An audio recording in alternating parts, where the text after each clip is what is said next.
I swear, Breaking Bad is the best freaking show. To this day, the FDA has no approved treatment for methamphetamine use disorder. So in this video today, I'm going to be discussing 4 treatments that I believe would benefit somebody who is going through methamphetamine use in the short or even the long term. And some of these things that I'll be discussing will be from a clinical setting, and some will be outside of a clinical setting. So let's jump right on into the video. Let's see honestly too if this can help anyone out there. If you feel comfortable sharing your experience, leave a comment below. All right, now number 1, labs. I say this because a lot of times, let's say somebody's detoxing off of methamphetamine, whether at home or in the clinical setting, getting a set of labs on patients or yourself is very important, because this will also potentially show other deficiencies you have and ways you can help your body naturally replenish some of these deficiencies, vitamin deficiencies. Also, with this, sometimes one thing that's very overlooked in the long term, they're like, oh, I've got my labs done. Labs have been done.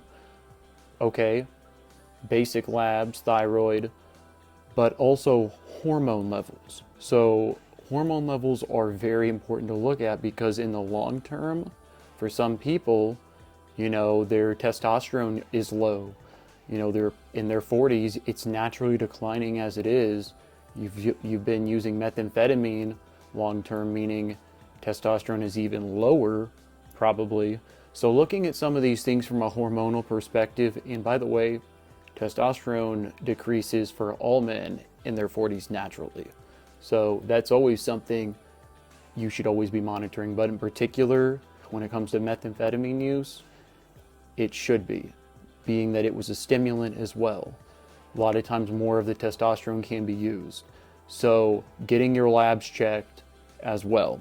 Now the second thing, the big thing with methamphetamine use disorder is when you get your labs done and you have all that, okay, you've started a treatment for, let's say, your vitamin B12 low, you start taking B12, you start taking your multivitamins, start that, etc., etc.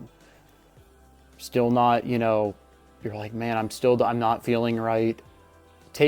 When you're not feeling right, take yourself back to when you were a child, if you remember.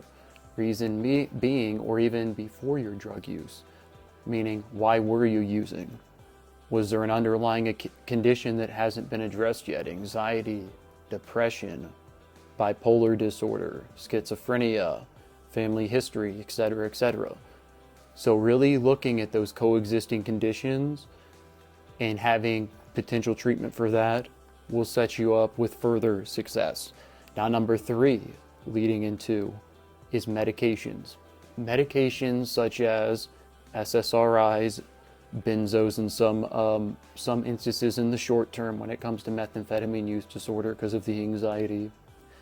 These are things that a lot of times can be overlooked at first, because a lot of times if somebody's like, I'm quitting, they're trying to go cold turkey, they don't want to use anything, they're very, very stubborn about that. And I understand you don't want to introduce another substance in your body. And then they go through the detox, and then they go through the physical detox. Now they're in that mental detox where, unfortunately, a lot of times, like if you've been suffering, as we discussed with number 2, coexisting conditions, things such as anxiety, depression, you start battling those, as well as obviously cravings from it, which unfortunately results a lot of times in relapses. More importantly, somebody who's been using heavily in regards to shooting up as well has a lot higher chance of relapsing. And also, on that note, with somebody who has been shooting up medications, because a lot of times dopamine is going to be lower for a lot longer, restoring that. Also, your norepinephrine can sometimes be affected. So a lot of times, things such as SSRIs for depression, because you want to be careful, because you don't just want to give a stimulant or something right away. Yeah, that would be something that would be more so in the long term. Like I'm talking like 6 months to a year down the line. Initially though, SSRIs, things like this, because this can really help if you did suffer before starting to use from things such as anxiety and depression, short term like a benzo, long term something like Boost Bar, added with a combination of an SSRI. This sometimes can be the game changer for somebody who's relapsed multiple times, is trying some of these things such as SSRIs, anxiety medications, because your brain naturally had deficiencies as it was, and you already had a mental health disorder even before using, which was even further more exacerbated when you were using, and probably the reason you started using in the first place. I'm not trying to tell anyone out there they need to use medications or whatnot, but just really look at you sometimes really just have to look at it from a holistic perspective, meaning yes, eating healthy, etc., medications, exercise. There's no shame in if you have to take a medication. There's no shame in that at all. That's the whole point of this channel. Reduce that stigma, remember. Now real quick, before I go into number 4, please like and subscribe. Hit that like button. Check out my 365 days of running. I'm telling you, I'm almost there. And then I'm going to be running a 5K shortly after that. Now number 4, which diet.